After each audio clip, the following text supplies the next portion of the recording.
जब आजादी के घमंड में मां को छौंधा तो सन्नाटे ने सिखाया सबक। जब बेटे बहू ने मां के अनुशासन को बंधन समझकर उन्हें ताने दिए तो मां ने चुपचाप अपना घर छोड़ ढाचकर ऐसी आजादी चुनी जिसने बेटे के आलीशान महल को एक खौफनाक सन्नाटे में बदल दिया। जब बेटे बहू ने मां के अनुशासन को बंधन समझकर उन्हें ताने दिए तो मां ने चुपचाप अपना घर छोड़ ढाचकर ऐसी आजादी चुनी जिसने बेटे के आलीशान महल को एक खौफनाक सन्नाटे में बदल दिया। सावित्री देवी के दिन की शुरुआत तब होती थी जब आसमान में तारे भी ठीक से ओझल नहीं होते थे।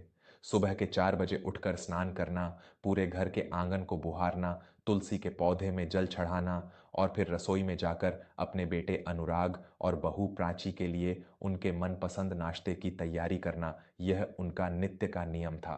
सावित्री देवी ने अपने पति के देहांत के बाद अनुराग को अकेले ही पाल पोस कर बड़ा किया था। अनुराग अब शहर का एक बहुत बड़ा अभियंता बन चुका था और उसकी पत्नी प्राची एक बहुराष्ट्रीय संस्था में काम करती थी। दोनों का जीवन बहुत तेज और आधुनिक था, जबकि सावित्री देवी का जीवन संस्कारों, नियमों और ठहराव से बंधा हुआ था। घर बहुत बड़ा और आलीशान था, लेकिन उस घर की आत्मा सावित्री देवी ही थीं। हालांकि प्राची और अनुराग को सावित्री देवी का यह नियम और अनुशासन एक बहुत बड़ा बोझ लगने लगा था। सावित्री देवी का सुबह जल्दी उठकर पूजा की घंटी बजाना, रात को समय पर घर लौटने की हिदायत देना और बाहर के अस्वस्थ भोजन से रोक टोक करना, यह सब प्राची को अपनी आजादी पर एक बहुत बड़ा प्रहार लगता था। एक रविवार की दोपहर जब सावित्री देवी अपने कमरे में रामायण का पाठ कर रही थीं, तब उन्होंने बाहर दालान से प्राची और अनुराग की तेज आवाजें सुनी। प्राची बहुत ही झुंझलाहट भरे स्वर में कह रही थी, अनुराग, मैं इस घुटन भरे माहौल में और नहीं जी सकती। तुम्हारी माँ ने इस घर को एक जेल बनाकर रख दिया है। हम अपनी मर्जी से उठ नहीं सकते, अपनी मर्जी से बाहर घूम नहीं सकते। हर बात पर उनका वही पुराना उपदेश शुरू हो जाता है। मुझे मेरी आज़ादी चाहिए अनुराग। मुझे ऐसा लगता है जैसे मैं अपने ही घर में किसी कैदी की तरह रह रही हूँ। अनुराग ने भी अपनी पत्नी का पक्ष लेते हुए बहुत ही ठंडी आवाज में उत्तर दिया, तुम सही कह रही हो प्राची। माँ के इन पुराने नियमों ने सच में हमारी आज़ादी छीन ली है। मैं दिन भर दफ्तर में काम करके थका हारा लौटता हूं और घर आते ही मुझे उनकी वही पुरानी शिकायतें और नियम सुनने पड़ जाते हैं। मैंने सोचा है कि कल ही मैं शहर के बाहरी इलाके में जो हमारा नया खाली चपटा फ्लैट पड्डा है, वहां माँ को भेज दूंगा। वहां वो आराम से अपनी पूजा पाठ करेंगी और हमें हमारी आज़ादी मिल जाएगी। इस घर में अब उनके साथ निर्वाह करना बहुत कठिन हो गया है। दरवाजे के पीछे खद्दी सावित्री देवी के हाथों से रामायण का गुटका छूटकर जमीन पर गिर पड़ा। उनके कानों में अपने ही बेटे के वो शब्द पिघले हुए शीशे की तरह उतर रहे थे। जिस माँ ने अपनी पूरी जवानी, अपनी हर आज़ादी अपने बेटे के भविष्य के लिए कुर्बान कर दी थी, आज उसी बेटे को अपनी माँ का साया एक जेल और घुटन लग रहा था। सावित्री देवी की आंखों से आंसुओं की एक मूक धारा बह निकली, लेकिन उन्होंने कोई आवाज नहीं की। उन्होंने उसी क्षण एक बहुत बड़ा और कठोर निर्णय ले लिया। दोस्तों, एक माँ अपने बच्चों को आजाद आकाश में उड़ाने के लिए खुद के पंख काट लेती है। वो अपने बच्चों की रक्षा के लिए जो नियम बनाती है, वो नियम कोई बंधन नहीं, बल्कि ममता का रक्षा कवच होते हैं। लेकिन जब बच्चे बड्ढे हो जाते हैं तो उन्हें उसी माँ का प्यार एक बोझ और उसकी चिंता एक घुटन लगने लगती है। जो औलाद अपनी माँ को आज़ादी के नाम पर घर से निकालने की सोच सकती है, वो यह भूल जाती है कि माँ के बिना वो घर केवल एक ईंट और पत्थर का खोखला ढांचा रह जाता है। अगर आप भी मानते हैं कि माँ के अनुशासन में ही जीवन की असली आज़ादी और सफलता छुपी है और आप ऐसी ही सच्ची, भावुक और रूह को झकझोर देने वाली पारिवारिक कहानियों से जुड़ना चाहते हैं, तो कृपया बिना एक पल गंवाए हमारे इस चैनल वर्मा स्टोरीज को अभी सब्सक्राइब कर लें। आपका दिल से किया गया एक सब्सक्राइब हमें ऐसी ही समाज का असली आईना दिखाने वाली कहानियां आप तक पहुंचाने की प्रेरणा देता है। वर्मा स्टोरीज परिवार का एक अटूट हिस्सा बने और इस कहानी के दर्द को गहराई से महसूस करें। अगली सुबह जब प्राची और अनुराग सोकर उठे तो घर में एक अजीब सी शांति थी। न तो रसोई से बर्तनों की खनक आ रही थी और न ही पूजा, घर से घंटी की मधुर आवाज। सूरज काफी ऊपर आ चुका था। प्राची ने झुंझलाते हुए बाहर आकर देखा तो दालान एकदम सूना पड्ढा था। अनुराग ने अपनी मां के कमरे का दरवाजा खोला तो वह कमरा पूरी तरह से खाली था। सावित्री देवी का पुराना संदूक, उनके कपड्ढे और पूजा का सामान वहां नहीं था। बिस्तर के ठीक बीचों बीच एक कागज रखा हुआ था। अनुराग ने घबराते हुए उस कागज को उठाया। उसमें सावित्री देवी की कांपती हुई लिखावट में लिखा था, मेरे प्यारे बेटे अनुराग और बहू प्राची, कल मैंने तुम्हारी बातें सुन ली थीं। मुझे यह जानकर बहुत पीड़ा हुई कि मेरी ममता और मेरी चिंता तुम्हारे लिए एक घुटन बन गई है। मैंने तुम्हें उंगली पकड़ कर चलना इसलिए सिखाया था ताकि तुम आज़ादी से दौड़ सको, इसलिए नहीं कि तुम मुझे ही अपने पैरों की बेधी समझने लगो। तुम मुझे घर से निकाल कर आज़ादी पाना चाहते थे, तो मैंने सोचा कि मैं स्वयं ही तुम्हें तुम्हारे जीवन की पूरी आज़ादी दे दूं। मैं अपनी इच्छा से यह घर छोड़कर बहुत दूर जा रही हूँ। अब तुम्हें न कोई सुबह जल्दी उठाएगा, न तुम्हारे बाहर जाने पर कोई सवाल करेगा। तुम्हारी इस आज़ादी में मेरी परछाई भी नहीं पड़ेगी। खुश रहना। चिट्ठी पढ़कर अनुराग के हाथ कुछ पल के लिए कांपे, लेकिन प्राची ने तुरंत वह कागज उसके हाथ से लेकर किनारे रख दिया और एक गहरी सांस लेते हुए कहा, चलो अनुराग, जो होता है अच्छे के लिए होता है। अब कम से कम हमें उन्हें अलग भेजने का कोई बहाना नहीं ढूंढना पड़ेगा। उन्होंने स्वयं ही समझदारी का परिचय दिया है। अब यह पूरा घर हमारा है, हमारी अपनी आज़ादी है। शुरुआती कुछ दिन प्राची और अनुराग के लिए किसी उत्सव से कम नहीं थे। वे रात रात भर बाहर दावतों में जाते, सुबह देर से उठते, घर में बाहर का अस्वस्थ भोजन मंगाते। कोई उन्हें रोकने वाला नहीं था, लेकिन आज़ादी का यह नशा बहुत जल्दी उतरने वाला था। जैसे जैसे दिन बीतते गए, उस विशाल घर में एक खौफनाक सन्नाटा पसरने लगा। वो सन्नाटा जो कानों को नहीं बल्कि आत्मा को बहरा कर देता है। सुबह उठने पर प्राची को अपने लिए खुद चाय बनानी पड़ रहती, जो कभी सावित्री देवी के हाथों की तरह स्वादिष्ट नहीं बनती। घर के कोने कोने में धूल जमने लगी थी। पूजा घर का दिया जो कभी बुझता नहीं था, अब महीनों से सूखा पड़ रहा था। एक शाम अनुराग दफ्तर में बहुत बड़े तनाव के बाद घर लौटा। उसका सिर दर्द से फटा जा रहा था। वह घर में दाखिल हुआ तो चारों तरफ घुप अंधेरा था। प्राची अभी तक दफ्तर से नहीं लौटी थी। अनुराग ने अपनी आंखें बंद की और अनजाने में ही उसके मुंह से निकल पड़ा, माँ, मेरे सिर में बहुत तेज दर्द है, एक कप कड़क चाय बना दो और थोड़ा सा सिर दबा दो। लेकिन जवाब में केवल उस खाली घर की दीवारों से टकराकर लौटती हुई उसकी अपनी ही आवाज गूंजी।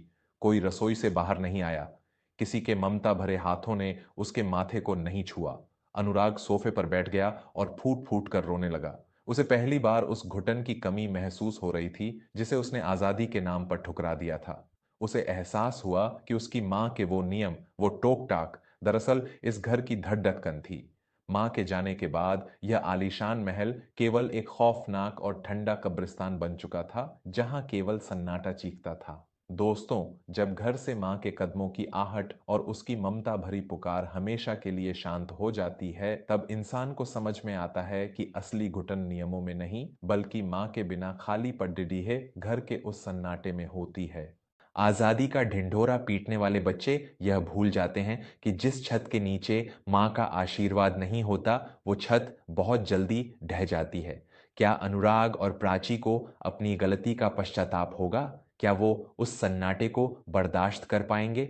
अगर आपके सीने में भी एक धड़धड़ ढकता हुआ दिल है जो मां के आंसुओं और उसके दर्द को समझता है, और आपको हमारी ये रुला देने वाली सच्ची कहानियां जीवन का आईना लगती हैं, तो बिना एक पल गंवाए हमारे चैनल वर्मा स्टोरीज को अभी सब्सक्राइब करें। आपका यह अपार प्यार और समर्थन ही हमारी असली ताकत है, जो हमें समाज की इन गहरी सच्चाइयों को दुनिया के सामने बेबाक तरीके से लाने का साहस देता है। चलिए देखते हैं कि इस सन्नाटे ने अनुराग को किस मुद्दा पर लाकर खड्डा कर दिया। जब प्राची रात को घर लौटी तो उसने देखा कि अनुराग जमीन पर बैठा बच्चों की तरह सुबक रहा है। प्राची के भीतर भी अब वो आजादी का घमंड टूट चुका था। वह भी उस सूने घर से घबरा गई थी। दोनों को समझ आ गया था कि उन्होंने अपनी जिंदगी की सबसे बड़ी भूल की है।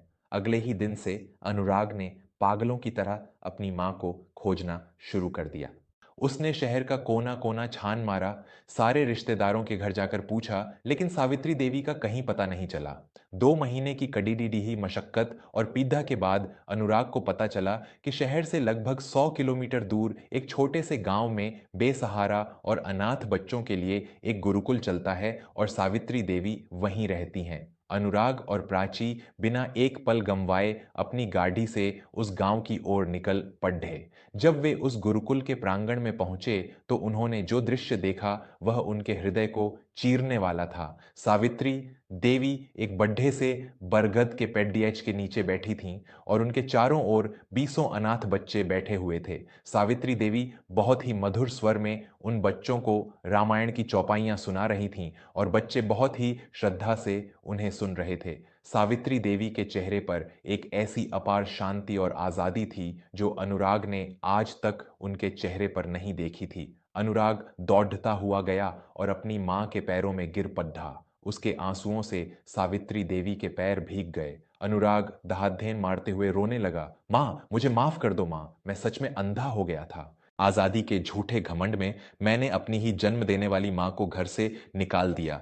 मां, तुम्हारे बिना वो घर एक श्मशान बन गया है। वहां का सन्नाटा हमें खाने को दौड़ डाहता है। मैं उस आजादी को आग लगा दूंगा मां, तुम बस घर वापस लौट चलो। हम तुम्हारे हर नियम को मानेंगे, बस तुम हमें छोड़ कर मत जाओ। प्राची भी रोते हुए घुटनों के बल बैठ गई और हाथ जोड़ कर गिद्द गिद्दाने लगी। मुझे क्षमा कर दीजिए मां जी, मेरे दिखावे और मेरे अहंकार ने मेरी मति भ्रष्ट कर दी थी। मुझे अब कोई आज़ादी नहीं चाहिए, मुझे बस मेरे घर की वो असली धड़ाकन वापस चाहिए। आप चलिए हमारे साथ। सावित्री देवी ने बहुत ही शांति से अपने बेटे के सिर पर हाथ रखा। उनकी आंखों में कोई क्रोध नहीं था, केवल एक गहरी समझ थी। उन्होंने अनुराग को उठाया और अपने आंसू पोंछते हुए बहुत ही गंभीर स्वर में कहा, अनुराग बेटा, मैंने तुम्हें उसी दिन माफ कर दिया था जिस दिन मैंने वो घर छोड़ा था, लेकिन अब मैं उस घर में वापस नहीं लौट सकती। तुमने आज़ादी चाही थी और तुम्हारी उस मांग ने मुझे मेरी असली आज़ादी से मिला दिया। मैं जीवन भर केवल एक बेटे और एक घर की चार दीवारी में बंध कर रह गई थी। लेकिन जब मैं यहां आई तो मुझे एहसास हुआ कि मेरा जीवन केवल तुम तक सीमित नहीं था। इन बेसहारा बच्चों को मेरे अनुशासन, मेरे संस्कारों और मेरी ममता की बहुत आवश्यकता है। यहाँ कोई मुझे घुटन या बोझ नहीं समझता। मैं यहाँ पूरी तरह आजाद हूं बेटा। अनुराग अवाक रह गया। उसने रोते हुए कहा, तो क्या तुम हमें हमेशा के लिए अनाथ कर दोगी मां? सावित्री देवी ने मुस्कुराते हुए प्राची का हाथ पकड़ा और कहा, नहीं बेटी, तुम लोग जब चाहो यहां आकर मुझसे मिल सकते हो। मैं तुम्हारी मां हमेशा रहूंगी। लेकिन अब मेरा निवास यही गुरुकुल रहेगा। तुमने मुझे जो सन्नाटा उपहार में दिया था, उसी सन्नाटे ने मुझे यह नया जीवन दिया है। अब जाओ और अपनी आजादी के साथ जिम्मेदारी से जीना सीखो। अनुराग और प्राची को खाली हाथ और भरे हुए हृदय के साथ वापस लौटना पड़ था। उन्हें जीवन का सबसे बड़ा सबक मिल चुका था। जो मां उनके लिए सब कुछ न्यौछावर करती थी, आज उसी मां ने अपने स्वाभिमान और अपनी नई आजादी को चुन लिया था। उस दिन के बाद से अनुराग और प्राची का अहंकार पूरी तरह से टूट गया। वे हर सप्ताहांत अपनी मां से मिलने उस गुरुकुल जाते और उन अनाथ बच्चों की हर संभव मदद करते। दोस्तों, इस कहानी से हमें यह बहुत ही अमूल्य और खौफनाक सीख मिलती है कि इंसान को जब किसी चीज की कद्र नहीं होती तो भगवान उसे हमेशा के लिए उससे छीन लेता है। माता पिता हमारे जीवन का वो सुरक्षा कवच होते हैं जिनके होने से घर में रौनक और बरकत होती है। उनके अनुशासन को जो बच्चे अपनी आजादी का दुश्मन समझते हैं, नियति उन्हें ऐसा सन्नाटा सौंपती है कि वो जीवन भर केवल पछतावे के आंसू बहाते हैं। कभी भी अपने अहंकार और अपनी आजादी के नाम पर अपनी मां के स्वाभिमान को ठेस मत पहुंचाना, क्योंकि जिस दिन मां ने अपना रास्ता बदल लिया, उस दिन तुम्हारे पास रोने के लिए कोई कंधा नहीं बचेगा। अगर इस कहानी ने आपके दिल के किसी भी तार को गहराई से छेदा है, आपकी आंखों में नमी ला दी है और आपको जीवन का एक बहुत बद्धा और कड़वा सच दिखाया है, तो इस वीडियो को तुरंत लाइक करें और हमारे चैनल वर्मा स्टोरीज को अभी सब्सक्राइब करें। आपका अपार प्यार और समर्थन ही वर्मा स्टोरीज की पहचान है और यही हमें समाज की इन सच्ची, भावुक और रूह को कंपा देने वाली भावनाओं को पूरी निर्भीकता के साथ आप तक पहुंचाने की शक्ति देता है। मिलते हैं ऐसी ही एक और प्रेरणादायक, सच्ची और जीवन बदलने वाली कहानी के साथ। तब तक हमेशा सत्य का साथ दें, अपने माता पिता की पूरे मन से सेवा करें और खुश रहें। धन्यवाद।